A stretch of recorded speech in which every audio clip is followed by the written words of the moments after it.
You may or may not have heard of high-intensity interval training. This is a common buzz phrase in the MS community nowadays because a lot of researchers are now not only studying the effects of exercise on multiple sclerosis, but also the intensity of exercise.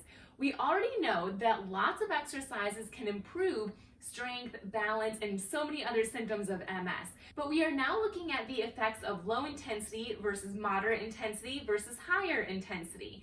And I do just want to point out, if you are watching this video right now thinking to yourself, I cannot do high intensity interval training or high intensity anything, then have no fear. There is a lot of research out there now that is proving that in order to get the benefits from exercise, it only needs to be a low to moderate intensity level. So don't feel like you have to do high intensity training in order to get the benefits. You still can improve your strength and your balance, your mobility, your flexibility with low to moderate intensity levels.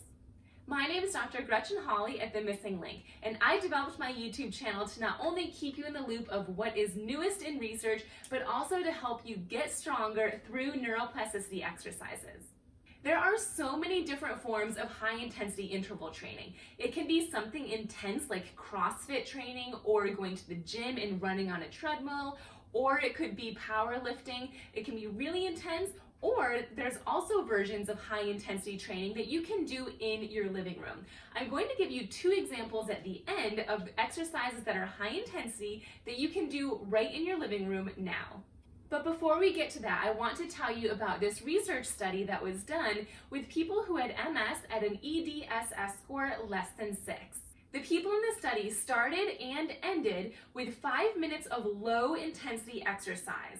And in the middle of that was 1 minute of high intensity, 1 minute of low intensity, 1 minute of high intensity, 1 minute of low intensity. So there was a bunch of 1 minutes of high and low intensity with starting and ending with 5 minutes of low intensity. It didn't specify what the high intensity and low intensity exercises were, likely because every person is going to have a different level of high intensity and low intensity.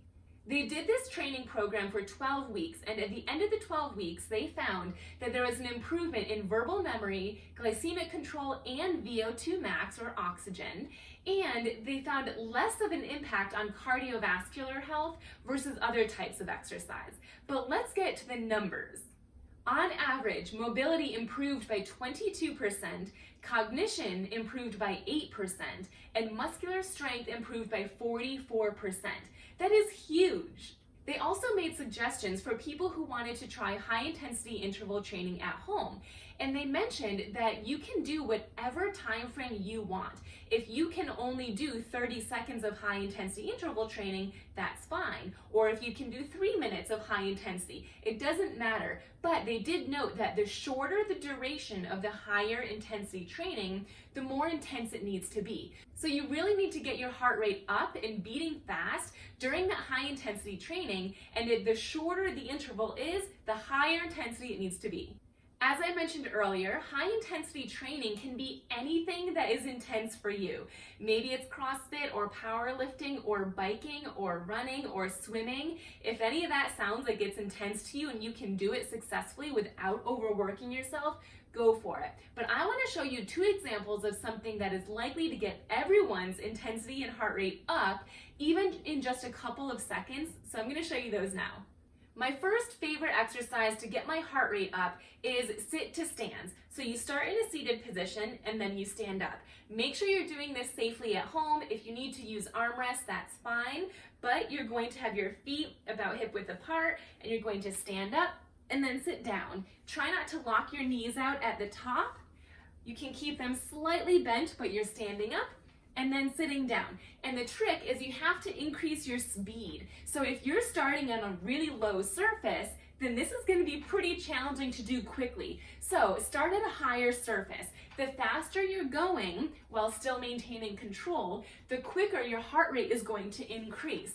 So you want to choose a surface that makes sense for you.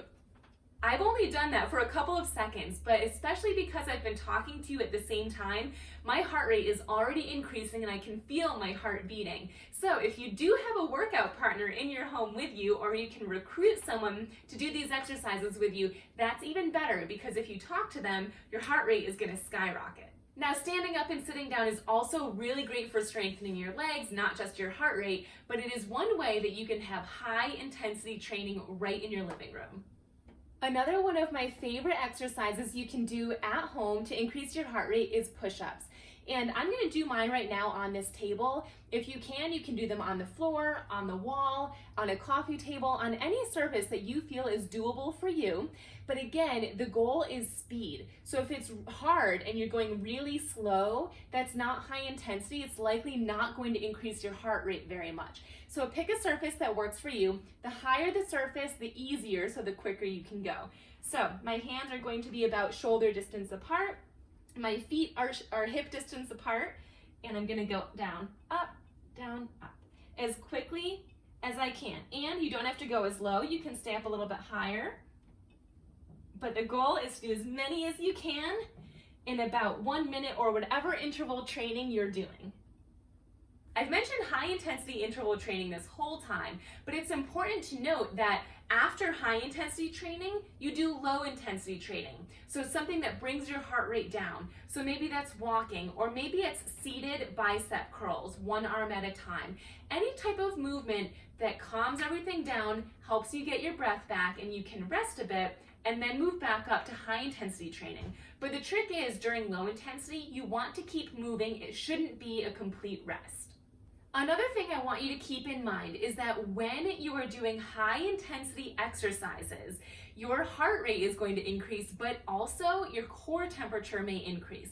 And if your core temperature is rising, then you may get heat intolerance, which can cause temporary relapse type symptoms like numbness and tingling, or pins and needles burning, any type of sensory change, weakness, extra fatigue. Any of your normal symptoms can flare up if your core temperature is overheating. So remember to drink ice cold water and keep your core temperature down during this high intensity training.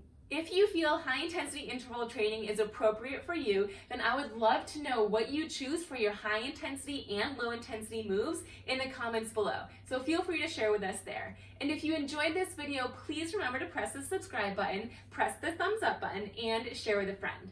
And if you have a couple extra minutes, check these out.